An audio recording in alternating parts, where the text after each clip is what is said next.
correct, and there is no scope for any forgery.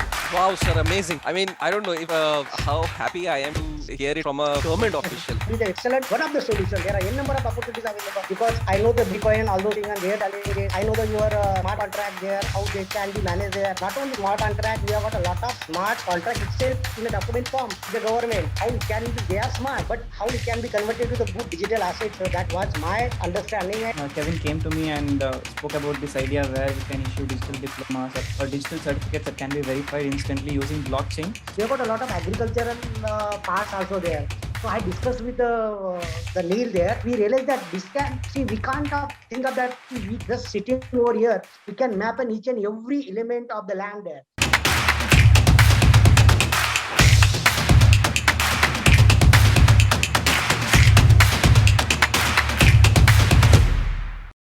Today, our program is a very important and a very I was actually waiting to conduct this interview for some time.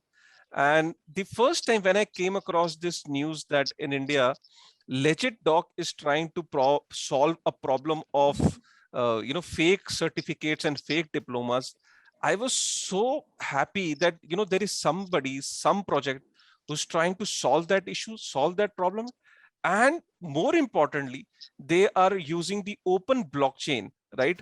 Something which interests the entire community. They are using the open blockchain in the form of Ethereum, and they've built their project, their startup on Ethereum, and they're trying to solve a problem which is a very that problem exists not just in one state, but this is a problem of entire India, and that is fake diplomas, fake documents, fake certificates. Because in India we know that most of the documents, most of the certificates in India are stored in a paper form and issued manually. So those can be tampered and those can be forged, as we know. And as the technology is progressing, now those can be tampered by sitting at home. Anybody can use Photoshop and they can tamper those documents and certificates. And we have been seeing that the number of cases, number of forgery, number of fake certificates are increasing day by day. So we have three, in fact, very important people right now with me. One is Neil from LegitDoc. Then I have Shesha from LegitDoc. Shesha, I hope I pronounced your name right. Yeah, it's perfectly right. Right. And Mr. Anil Jadhav, who is the chairman of Maharashtra State Board of Skill Development, which comes under the Ministry of Skill Development and Entrepreneurship. And let me tell you, Mr. Anil Jadhav, Dr. Anil Jadhav. Dr.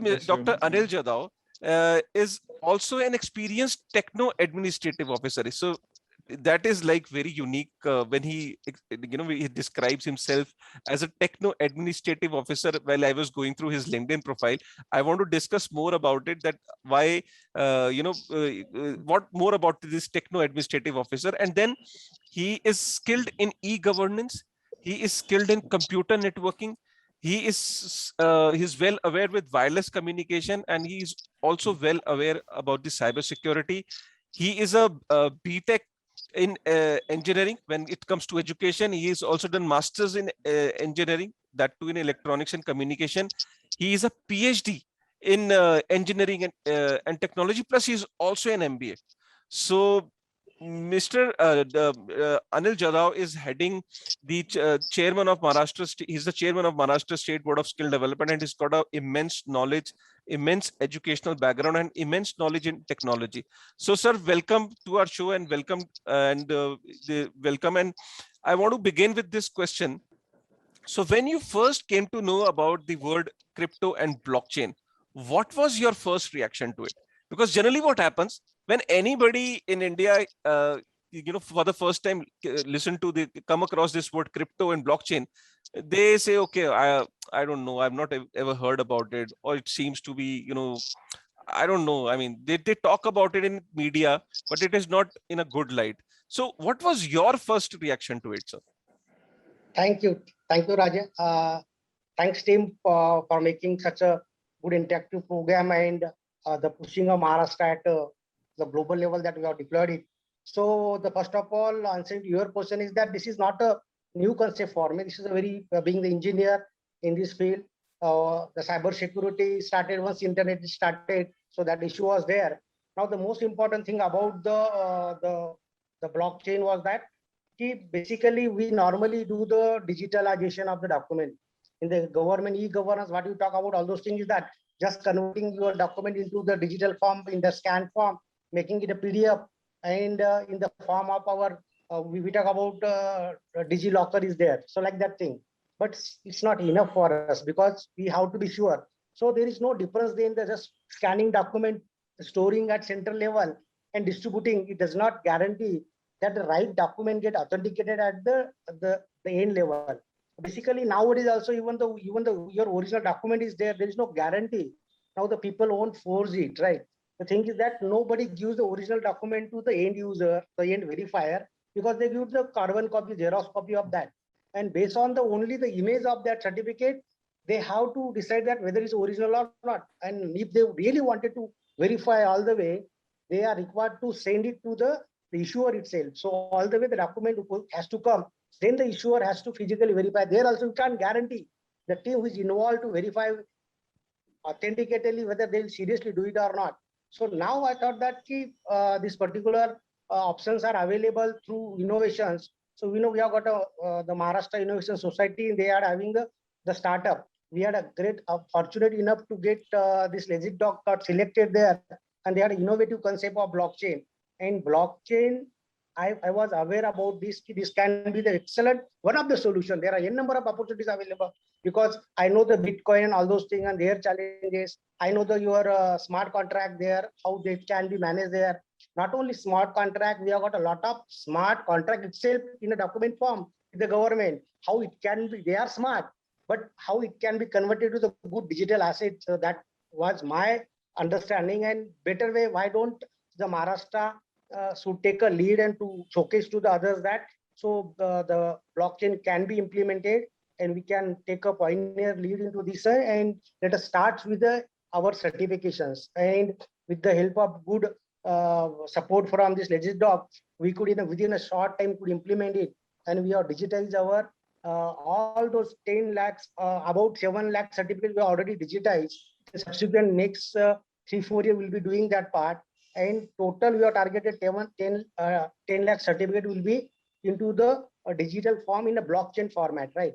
So what blockchain is all about, that is decentralized way of managing the data and validating and securing it and guaranteeing to the end user that, and with giving the certificate that the document which you are verifying is authenticated, is correct, and there is no scope for any forgery. Wow, sir, amazing. I mean, I don't know if how happy I am to hear it from a government official, so somebody who's heading a department to hear this thing about blockchain. Because what happens that in today the media and in journal media, if you go about it, they think that crypto and blockchain is only used as a medium of so in crypto is always we have been seeing that from past so many years it has been shown in a bad light. So it is used by kidnappers, it is used by ransomwares, it is used for certain so many bad things. So, and the bad actors that generally use these open blockchains and these Ethereum and Bitcoin. But we always used to tell them, as a advocate of this technology, I always used to tell the people that no, blockchain does have its utility and it does have a use case. It can be used for so many other purposes. And coming it from you, sir, and your belief in blockchain, and your since you had this knowledge and since you had your education background in, since you are a doctorate, you have a doctorate degree in technology, I think somewhere that also played a major role, sir. And the desire, that goal of taking Maharashtra to next level is also definitely somewhere it seems is the reason behind accepting this technology, isn't it, sir? Very correct, very correct. I had the same experience because when we talk about the blockchain implementation, the simple part was asked by me is that what is the difference between the DigiLocker and blockchain? So we could make a chart of that comparison and justify the authorities that these are the difference, how the blockchain is tamper-proof. And because of that feature of the blockchain, we could succeed in convincing our authorities and we could implement it. Amazing, sir, amazing. Sir, I was going through an article that, earlier, if somebody had to verify a certificate or a diploma, so close to 1100 people were required to verify that certificate at different level, and close to 2 to 3 weeks time used to take was taken to authenticate a data, authenticate a certificate. So were you able to save a time on that? So Can you just to correct yourself, Kashif. So nearly 11,000 people were required to dispatch the certificates. For verification of certificate, it required nearly 4 to 5 people, 4 the to 5 department people, and nearly 30 days. Yeah, so you can 30 days. continue. 30 days. Okay. Yeah. So I'm sure the time taken to verify a document and time taken to process that verification has been curtailed now. Yes, naturally. What happened nowadays, before we implement it, what was the issue is that suppose our student is going for the job to the Australia or the Canada or the America, the authorities over there has to guarantee the authenticity of the document.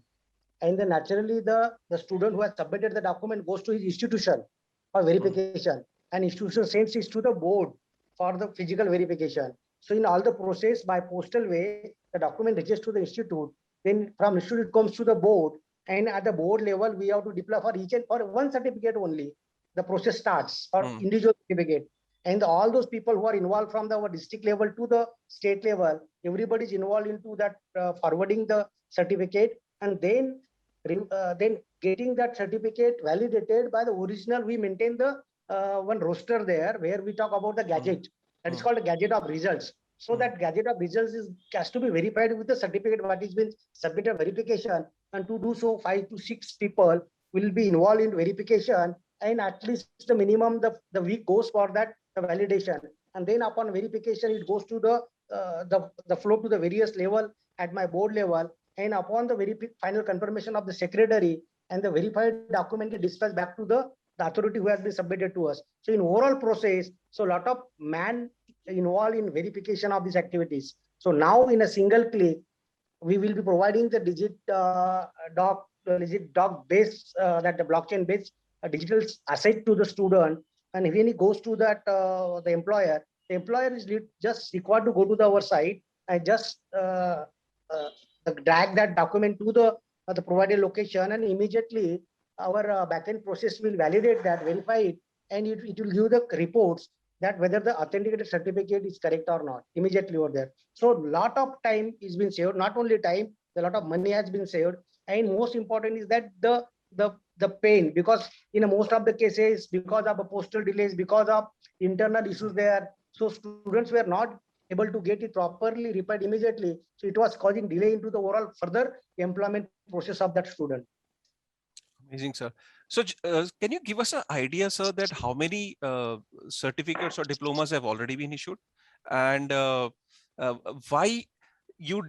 I'm sure when you must have gone within this idea of LegitDoc or keeping your data on blockchain, people must have told you that DigiLocker is already there. So what was that one instance or one difference you could tell it to them that no, we should go with this blockchain based system rather than DigiLocker?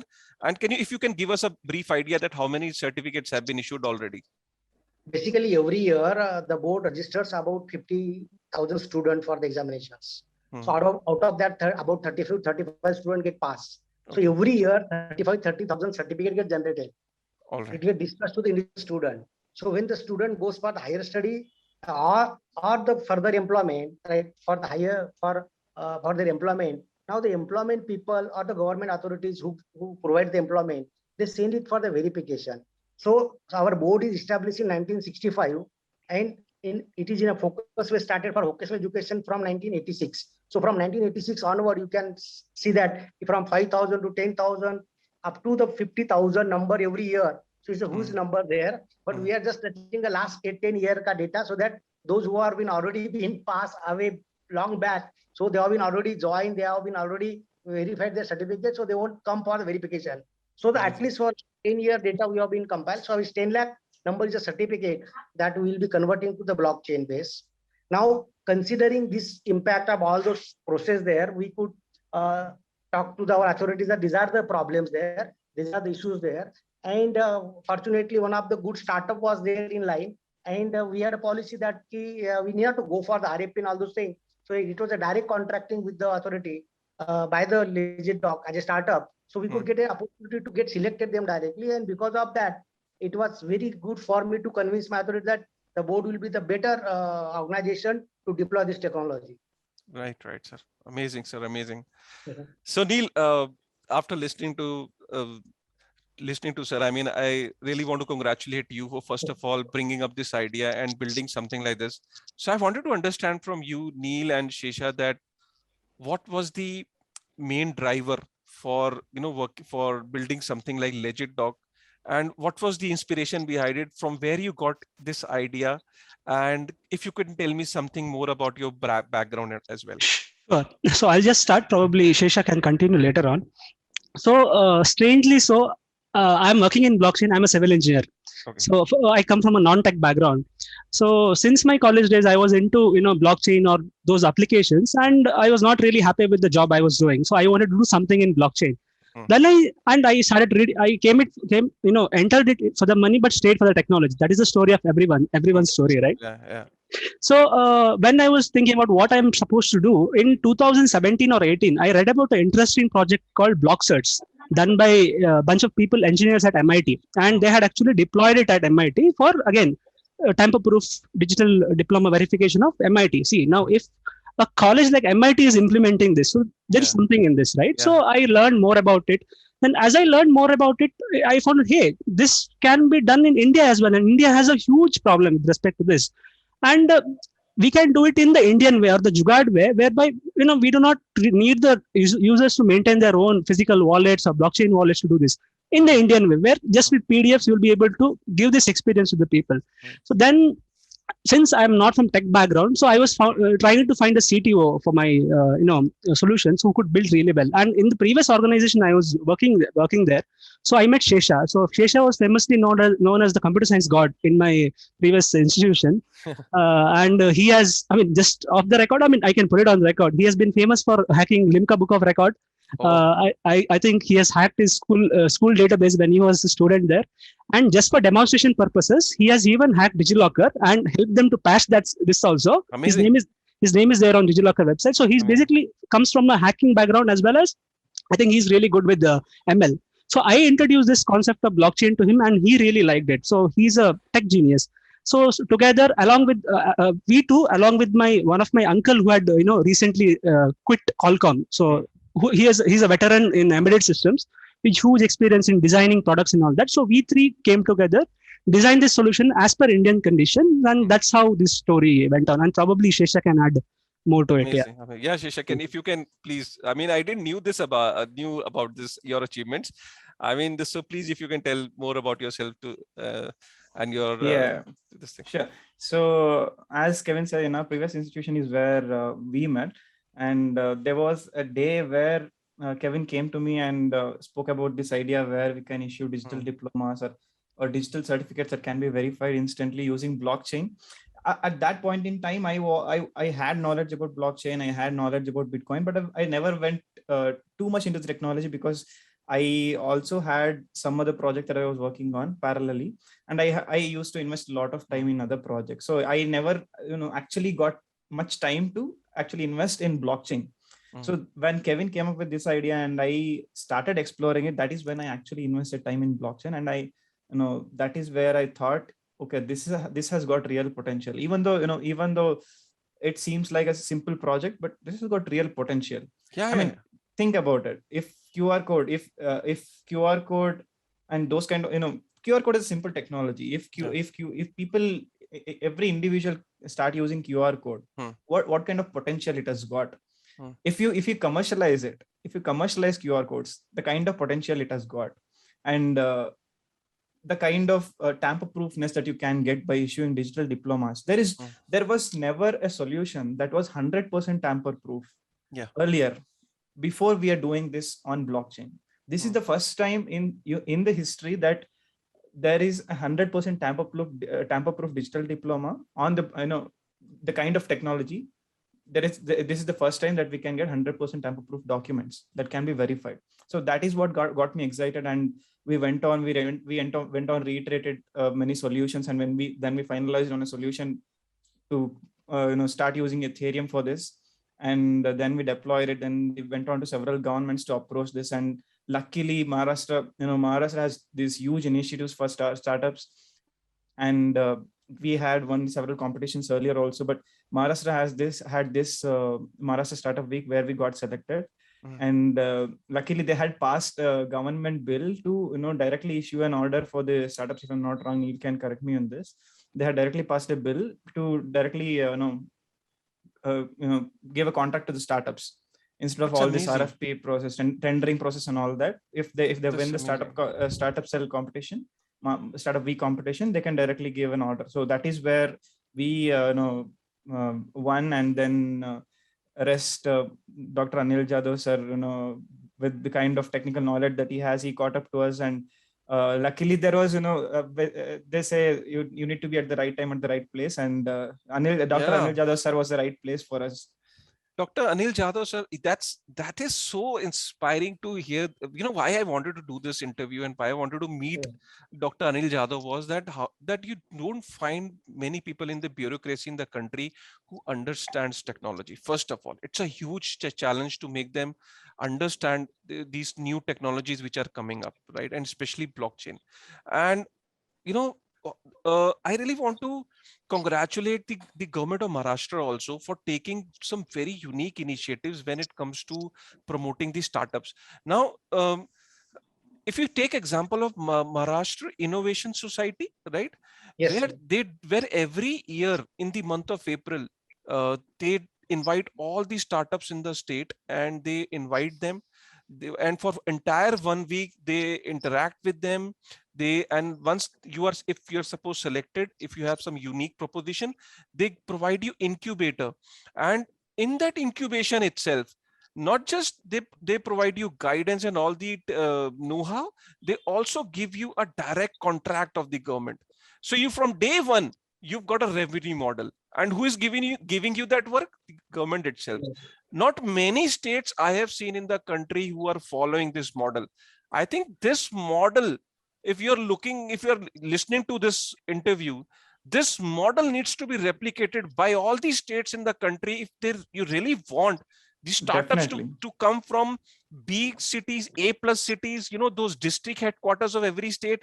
This is revolutionary. So you really want these startups and these youngsters, because India is the youngest country in the entire world. Our median age is 29. We need to give the right kind of a platform, and really want to thank you, Jadhav sir, for believing in new technology and believing in startups. Sir, I also wanted to understand from you, sir, that now since the implementation of this project is successful, now we are seeing that close to 1 million certificates will be issued, and I think in coming days you are saying that more than 10 million certificates you are eyeing.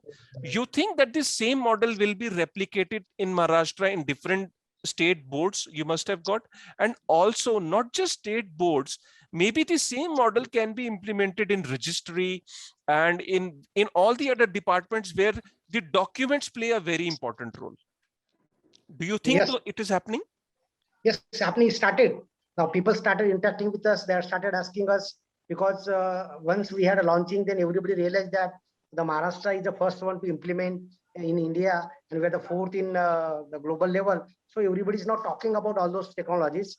Now we are trying to convince them that it's the best solution. So we have got a board of technical education. They are immediately going and they are planning to go for the blockchain. We have got a board of that the SSC and HSC board there. We have got various universities there. So the Secretary Higher and Technical Education has already started interacting with the Legit Doc, and they started telling them the success behind all those things and the security. So we have got our CET also there for the MBA, MCA, and the engineering also. They will also do that. Slowly they will go. The one part of the success behind this project that we should appreciate, that the government of Maharashtra innovation policy. Yeah. Because of that, we could see, because a lot of innovations are happening around us, but there is no market. Now, because of Maharashtra's initiative to motivate this startup and to award them as one of the contract, as a first contract, so that become their experience and they can explore further for their expanding their growth in the market. So similar innovations are happening around in so many sectors, areas. So it can be at school level, it can be at college level. Now the similar type of framework has to be at place. If all states does same type of implementation of their policy, I'm sure that India will really take it back the model of the original innovators. So we are basically basic innovators. We had a lot of innovation, but now what are the innovations are happening? They are happening mostly part in our India is going to the foreign, and they are coming through products to the India back. Now, if at right time, right moment, it will motivate this type of innovation, and the way that Maharashtra Innovation Council is involving them and selecting them and awarding the contract, and the government itself is a big the market. The government is a big customer for all those solutions, and the problems are there, and the solutions are also there. But right solution with the problem get aligned, and I'm sure that we will immediately the way that we have took the stand in IT. Similarly, we'll take that, but the naturally the regulation and all those things is the question mark. Right, sir. Right, absolutely. In fact, recently we also read in the newspaper, in the news articles, that the Maharashtra government was issuing COVID certificates on Matic blockchain. So that was also a very unique initiative which Maharashtra government had taken. So I think this is the second incidence that the Maharashtra government is actually taking use of the open blockchain, and I think this is the only state in the country which is actually has progressed to an extent that they are taking advantage of these systems in their day-to-day working. So this is phenomenal, and the future plan is also ready.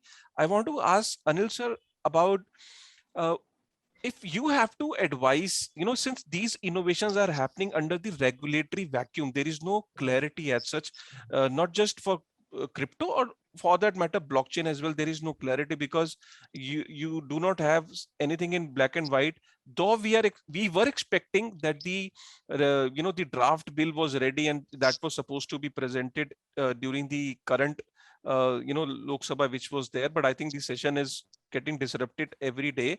So if you have to advise a certain policy around blockchain, what that advice would be, and how you will like the government to maybe think on those line of regulating it. Basically, government has really took one of the good initiative. Now the e-rupee is coming out there.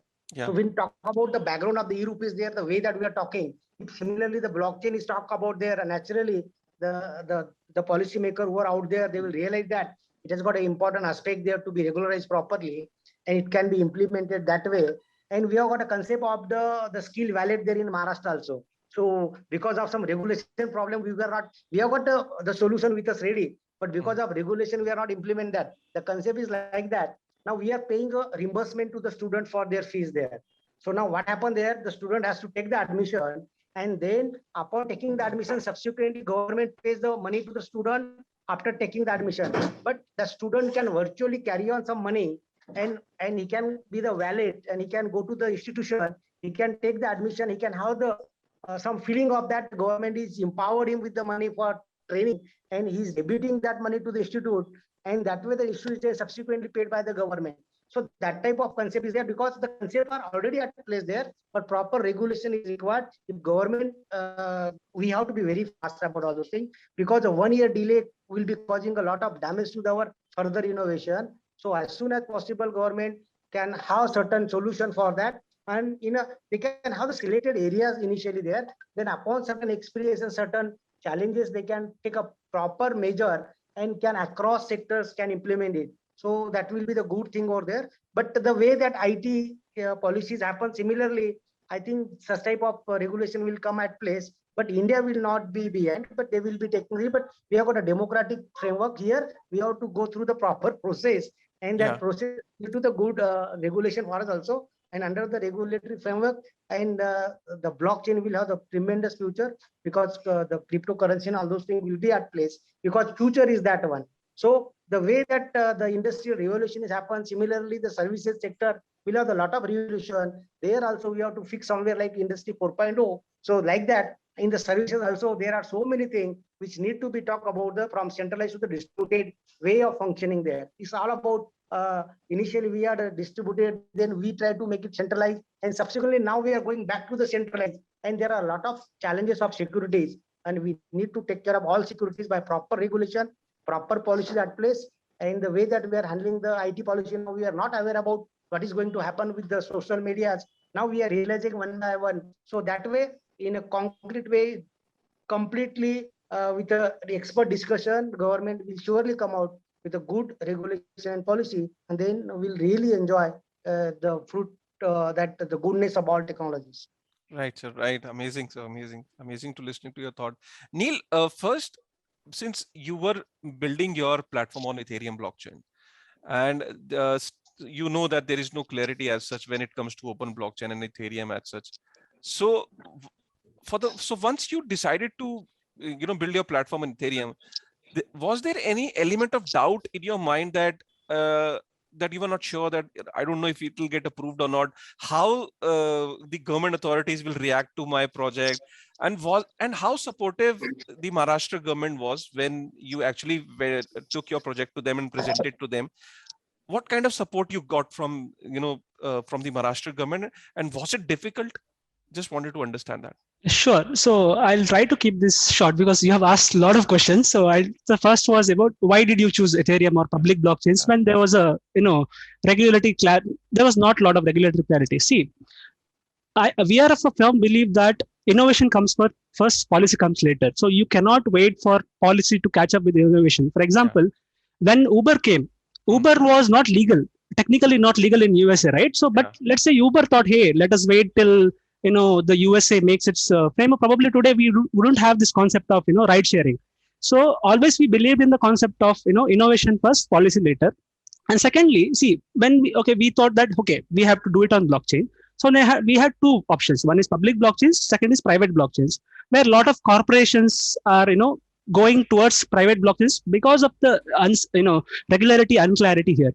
But it's like comparing internet versus internet, right? So if you just study the history of internet, when this new technology came of openness, everything being open, all corporates, it was a shock to them. Hey, this is not something we understand. Let us deploy it on a safe intranets. Let us not try about internets. But where did the innovation happen? Where the open source nature is there, not in a closed environment. So because of these reasons, it was obvious to that public blockchains are the future, and it is inevitable that India has to make it legal and build frameworks around it. It was just a question of when, not a question of if. So we firmly believed in this, and out of all the blockchains available to us, so most programmable, most decentralized blockchain out there was Ethereum. And here we are looking at a use case where education certificates are supposed to be verified for, let's say, 20 years or 30 years. You cannot deploy it on a random new blockchain. I don't know whether it has a Lindy effect, whether it will stay or not. But I am damn sure that Ethereum is going to stay on, because what is the market value of Ethereum now? So 200 to 300 billion. Have you heard of any company in the world or any network in the world which has crossed 100 billion and gone out of business in 10 years? It is not the case. So that is the reason why we went for Ethereum, and we believe in public blockchains, and we believe that they're inevitable and everything will move to public blockchains. So we felt that this is the right way to go for public blockchain. Just to add to that. Now, my next question is to you only. I'll just that's a more little technical and very interesting question also. So government says, our Indian government generally says that blockchain is good and crypto is bad. And when they talk about blockchain, they categorically tell us that private blockchains are good, right? The open blockchains are not good. The open blockchains like Ethereum and Bitcoin and Solanas and whatnot, so they are not good. Only the private blockchains are good. So when you were building this system, so was there a thought in your mind that should we build it on a private or a closed kind of a database, or is a project like this is possible only on open blockchain and not in private database? What the government thinks is right? Can you please explain that? Sure. Yeah. So let me take it from the roots, right? The earlier, document issuance and verification method, as we know, was on paper, and as we have already discussed, the closed debate is it is easily tampered, either at the user level or at the verifier level where someone could bribe a third party, the verification party, and the verification system can be tampered with. And the next thing that the next best thing to paper-based verification is digital verification, where parties like DigiLocker or cloud-based digital verification comes into picture. So the problem with cloud-based digital verification is that it's a very good step compared to paper-based verification, and Government of India's initiative at that point in time to provide a service like DigiLocker was really, really good. That's amazing that Government of India took that step. But it's a good place for storage. There is no debate with that. There is no denying that DigiLocker is a very good place for storage, but the concern is verification, right? The concern is verification. Even when we went with our product for other parties or governments for taking up our product, selling our product, their concern was, why not DigiLocker? We have very low cost for DigiLocker. Why should we not go with DigiLocker? And we were facing this issue for convincing them that, see, there is some issue with DigiLocker that can't be solved, and public blockchain solves this. The problem is, what if someone hacks DigiLocker? DigiLocker is a central repository. What if someone hacks DigiLocker, or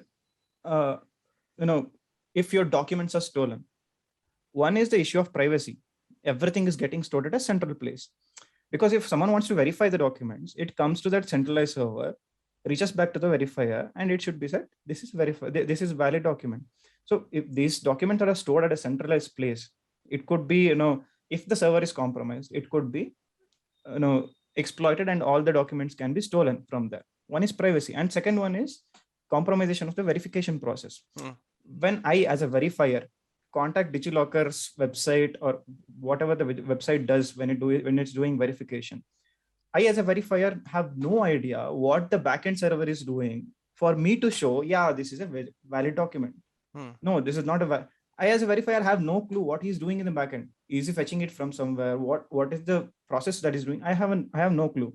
And if some hacker, if some malicious party changes the verification logic by hacking their server without them noticing it, which is very much possible. As a cybersecurity researcher, I can attest to this, which is very much possible without them noticing it. If someone replaces that verification logic, then the verification process itself is compromised. So this is the problem with centralized third-party solutions. So when we were going to government saying, when they were asking us why should we not go with DigiLocker, and then there came a time where I said, okay, I need to answer this materialistically than just saying it verbally. So what I did is I sat for a day, and I went through DigiLocker's API systems and all that. All right. So this is a crazy thing that happened. The thing is, DigiLocker uses an open source cloud hosting platform called Nextcloud. Great thing that a government is supporting open source softwares, and it is taking it up. And I went through Nextcloud source code and all that, what are the vulnerabilities and all that. And the great thing is, all of the vulnerabilities have been fixed by DigiLocker. And then I started my own course of finding the flaws in DigiLocker. And then I found just one flaw where I stopped, where if I sent you a link of DigiLocker, if I sent you an email or SMS, if you click on that link and you log in, all your documents will automatically come to me, which is official DigiLocker link. So this was one flaw that I found over there. Okay. And if I just send you the link, if you click on it, if you are already logged in, your documents will automatically come to my place. Your Aadhaar, PAN, everything. So I developed a POC, proof of concept, for the DigiLocker team to find, and they saw it. They went through the vulnerabilities I have reported, they fixed it, and then they put my name on their website.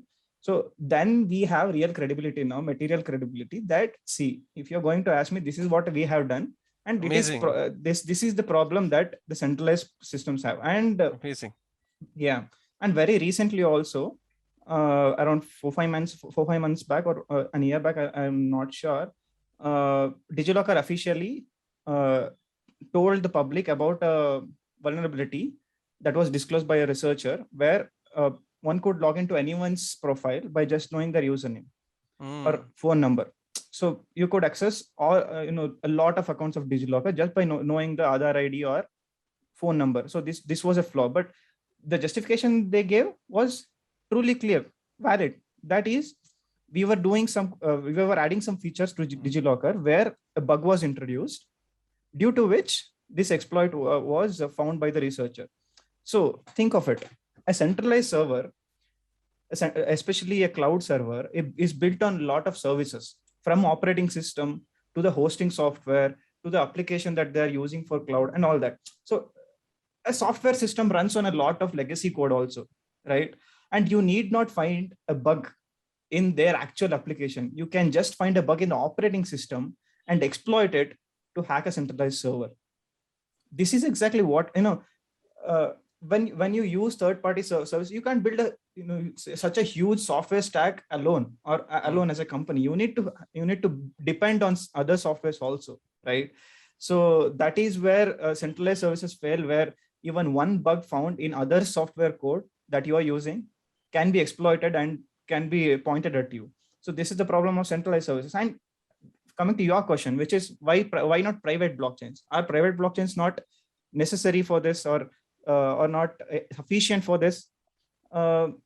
See, private blockchains are good for some use cases like healthcare, and like where are particular number of parties involved, some 2-3 parties or particular n number of parties involved. It is good for some use cases, and it is bad for some use cases, like exactly this educational credentialing and all. Why? I'll tell you why. Private blockchains are nothing but glorified centralized database. I think you can attest to this. Yeah. You are running a lot of nodes which are replicating the data. That's it. There is nothing special about it. True decentralization comes when a lot of parties run it.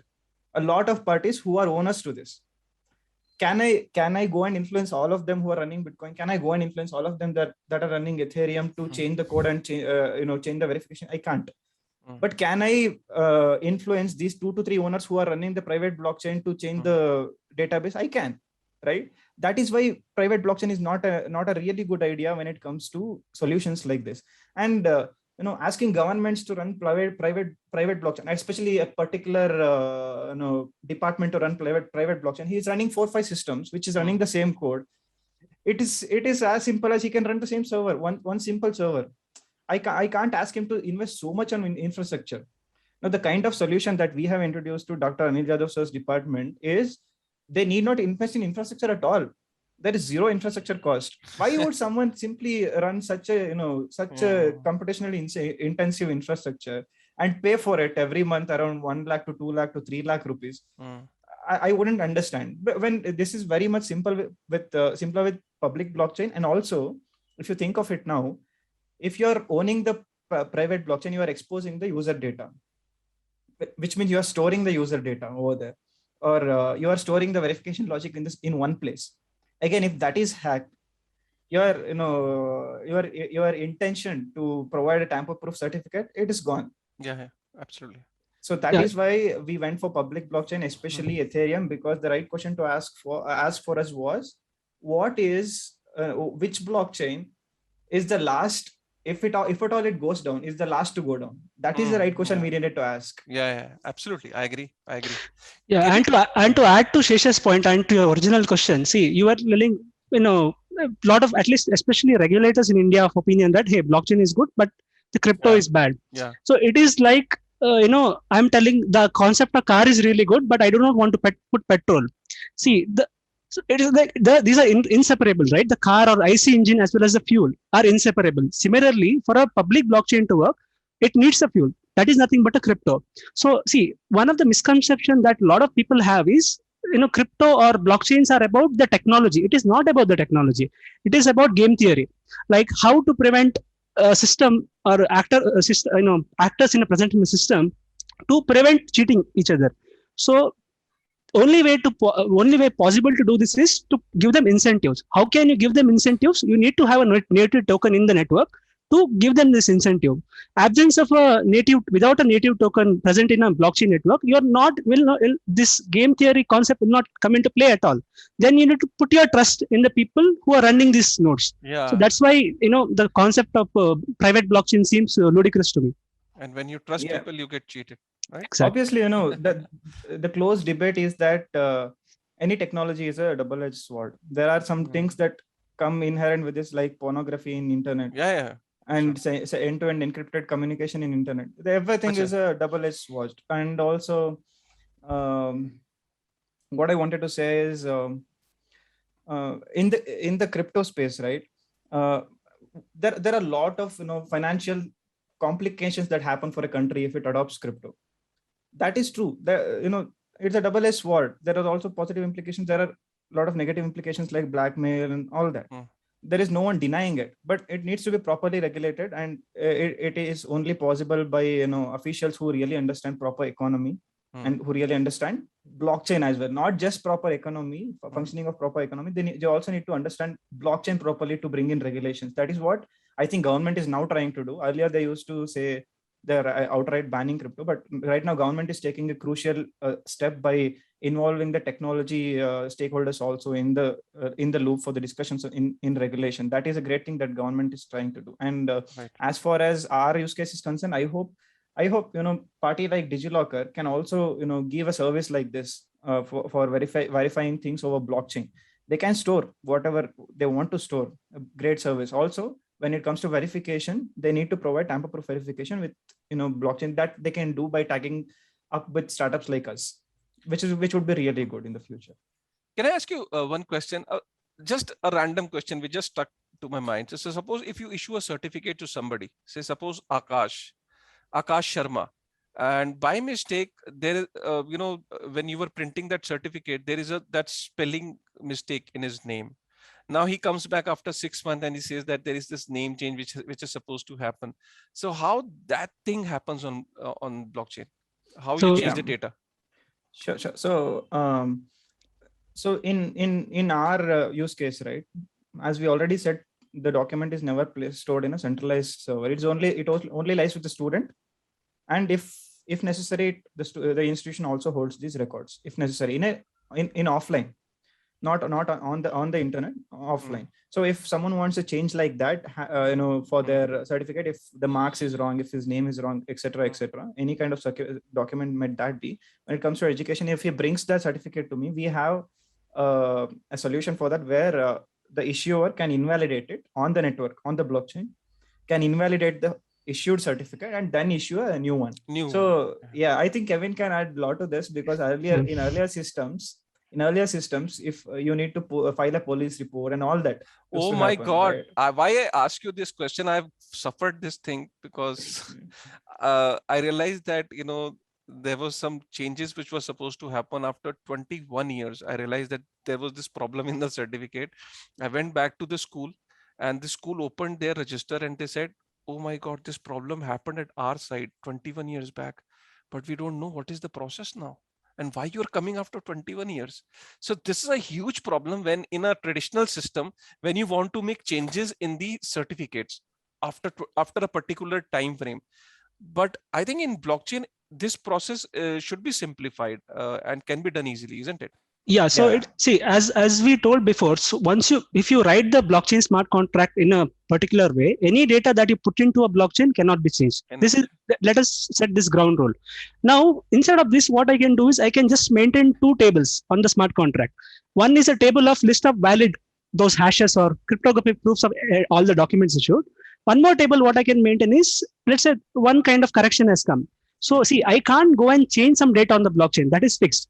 But what I can do is I can make one more table entry where I can make a list of invalidated documents, right? So whenever and issue a new document, obviously, and this new document will go to the validated document table or whatever it is. So when the verification happens, so the verification will happen in two stages. First, it will go through the entries where validated documents are there. Then it will also check with invalidated documents. So that's how the logic of invalidated document works. So it is not actually possible to change your data on the blockchain, but this is an innovative way of doing it. So we maintain two entries: valid documents and invalid documents. Yeah. I mean, what Kevin means to say, it is possible in a smart contract to delete earlier data, but the way we have designed the system is once the data is put, it can never be changed. Yeah. It only can be appended to some other table saying, yeah, these are the list of invalidated marks cards that are there. I am coming to an end of this show, but really want to summarize certain few things before I come on to my last question to Anil sir. First and the biggest achievement is that we have issued close to 1 million certificates in Maharashtra, right, by taking this initiative. And the vision of Dr. Anil Jadhav is that that Maharashtra, under his guidance, should be able to issue more than 10 million certificates in the future. That's the biggest achievement. Now, if somebody wants to verify the certificates earlier, close to 3 to 4 weeks time used to, as somebody used to take a verified used to take 3 to 4 weeks. Now it is just a matter of, less than a minute, less than 30 seconds. You can actually check and verify even 10 seconds. 10 seconds. 10 seconds. Within 10 seconds, you can verify a document and certificate, even if you are sitting in Canada, right? And Maharashtra, once again, is going to implement this model to all the other departments as well, where the documents and certificates are involved, right? And my last question to Anil sir is that, sir, close to 17 billion US dollar has been invested in various blockchain projects around the world, but India's share is only 0.2%, sir. It's meager 0.2%, and my heart gets broken down that that because there is no regulatory clarity, the investor, the people who are willing to invest in Indian talent, but since they know that there is no clarity, they are holding their investments back, sir. Sir, what kind of environment you can create in Maharashtra that can prove to be a role model, for all the other states to follow, and how you can ensure that India's share, or at least share of startups in Maharashtra, can increase and they can get some major portion of this 17 billion US dollars, sir. Sir, you are on mute. Yeah, thank you. It's really the concern that the contribution of India has to be the big one. The only problem is of regulation there. That government is a big customer there. Various processes are there. So initially in the Maharashtra, we realized that even the thing is that our leaders are also understood the benefits of blockchain there, and they are started discussing all those things. So initially we'll try to go through the various academic bodies there. So there we'll try to implement it. And subsequently, there are a lot of opportunities that we can subsequently go to the smart contract concept is there, that they can implement through the normal contracting, whatever is happening there in the corporations, a lot of things are happening there. Now we have got a stamp, the land record management, stamp management is there. Then we have got a lot of other sectors also there. We have got the healthcare, the big sector in Maharashtra also there. There also we can implement. We have got a lot of agricultural parts also there. So I discussed with the Neil there. We realized that we can't think of that. We just sitting over here, we can map each and every element of the land there. So the trees can also be mapped there. Your land part can also be mapped there. So subsequently, what we are talking about that is the future, right? How the future will be there. So the sitting there at our own the remote location, will be able to control and monitor and have the good protective system is the blockchain. And as the regulation come at place, more and more the industry is required to come forward with awareness to the public also, as well as to the policy maker also, because most of the people are not aware about the technologies. So they are not, when the technology come at place and when they realize that it's directly benefiting, then they come into the picture there. More and more workshop has to be arranged. The people like you are required more and more to talk on to YouTubes and the Facebooks. Yeah. So more and more virtual webinar has to be there. And it should be widely publicized so that the student understand. There should be, again, the colleges, engineering colleges, management colleges, they should focus more on to the going for the various projects. This way, and convincing the authorities there how beneficial other thing is there to the end user. Naturally, at the end of the day, the benefit is to see in the digital era. We talk a lot of things, the digital divide and all those things. Those days is now gone there. We are Yeah.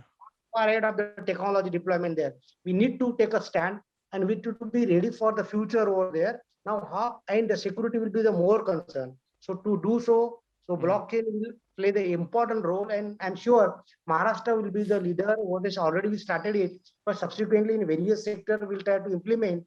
And we are getting a lot of call also there to understand it, how it can be implemented. Then we have got a lot of requirement to be analyzed properly from our side also. And we are sure in the Maharashtra will implement it. Now other state will also connect us, because always Maharashtra being pioneer, once through industries they get connected and they showcase our UKs there. So they can talk to us and we can share our good experiences. And slowly it will, but not, it won't be that slow, but I'm sure in the year time, you'll find that the lot of sectors is implementing the blockchain based solution. And once that all those things come at place, then so the e-rupee has indirectly, see, I'm talking in the normal way over there, the normal public way. The I'm sure as a technocrat, I'm sure that e-rupee will really realize the people how blockchain important to extend the more services and security of that. Amazing, amazing. Even I believe that. It's a clear P2P model. It's like giving cash to one another without trusting on the third party or without needing a third party, without even having a bank account. Yes. So yes, you absolutely. One last question to you, Shesha, that why you have opted for Ethereum blockchain and not Solana, or for that matter, other blockchain? Those blockchain, they claim to be more scalable, more fast, and obviously their gas fees is also very less. Why not Solanas and Matics and maybe layer 2 solutions, and why you've opted for Ethereum? Yeah, sure, Kashif. So there are a lot of blockchains right now popping up, right? And Solana has also been a really good blockchain for programmability and scalability. But as I said earlier, as we discussed earlier, the right question to ask was, which is the blockchain that is going to go down, if at all it goes down in the future? Which is the one that is going to stay longer, if we rephrase the question? So to that, when we were starting our project and we were deploying our product and we were going for sales, the right blockchain at the time was Ethereum for us. And the true power to decentralization in blockchain, as we discussed, comes from acceptance. And Ethereum is the one that is most accepted right now, the second most accepted, and the first programmable blockchain, first most accepted programmable blockchain. So that is where our obvious eyes were for targeting our project, and projects like Matic, which are layer 2 with Ethereum, has some use cases unique to them that they can solve and are already being exploited for. And we are also hoping to deploy some of our solutions on Matic, which it is best suitable for, which is not suitable for Ethereum because of high transaction fees, and which are suitable for Matic because of the low transaction fee that they provide and higher throughput that they provide. So there are some use cases for that, and we are targeting that as well. So to answer your question, Ethereum was chosen because it is the first most acceptable programmable blockchain.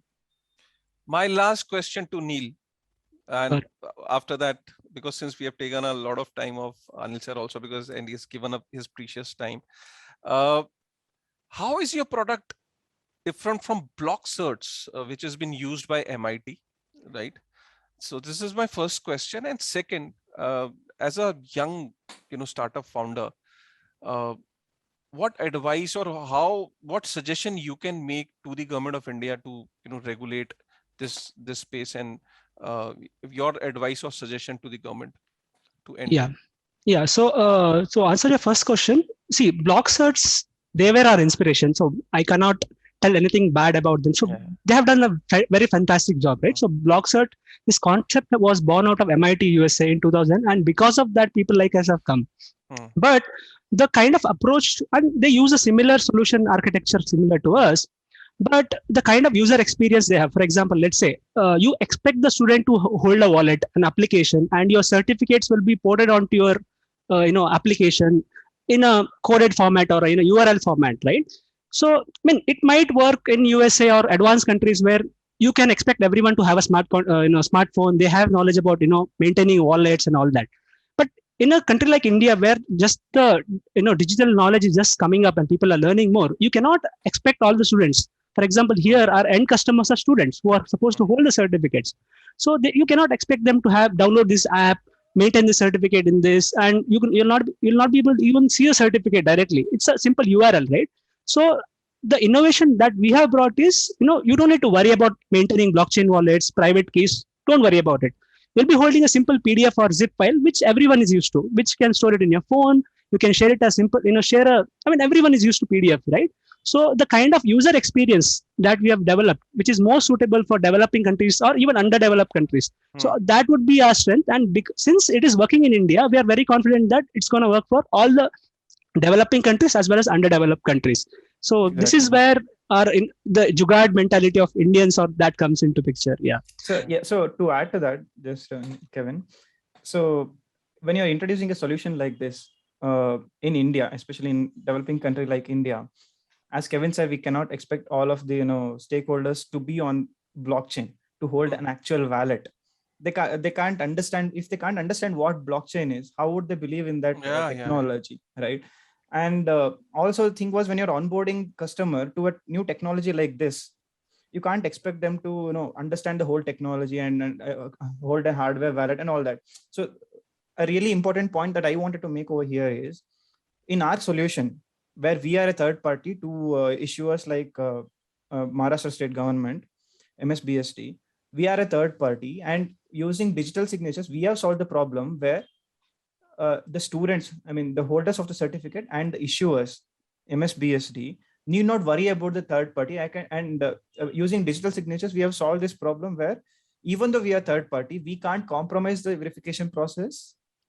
Mathematically compromise the verification process, theoretically and practically. And also we can't issue any certificates as part of, on behalf of MSBSD. Only they can issue it on the blockchain.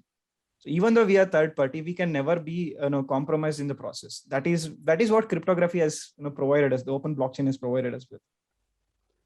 Yeah, Kevin. Right. Yes. Yeah. So to answer your last question, what can crypto community? We are part of the Indian crypto community, right? So what can we do to, at least make the regulator understand or tell them, hey, this is the right way to do. So I think there are three important pieces to it. First is education, something similar to what you're doing.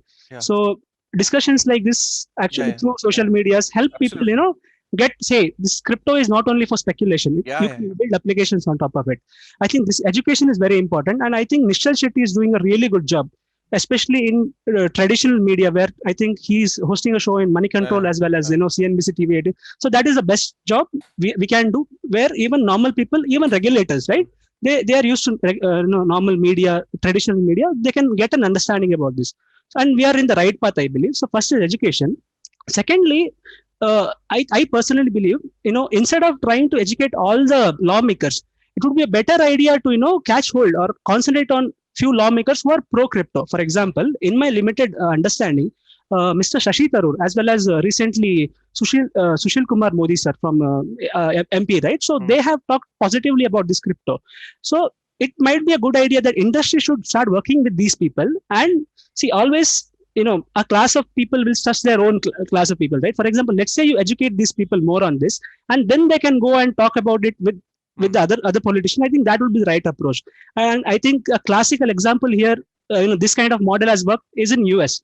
So I think I'm really sure Cynthia Lummis, senator from I think Wyoming, right?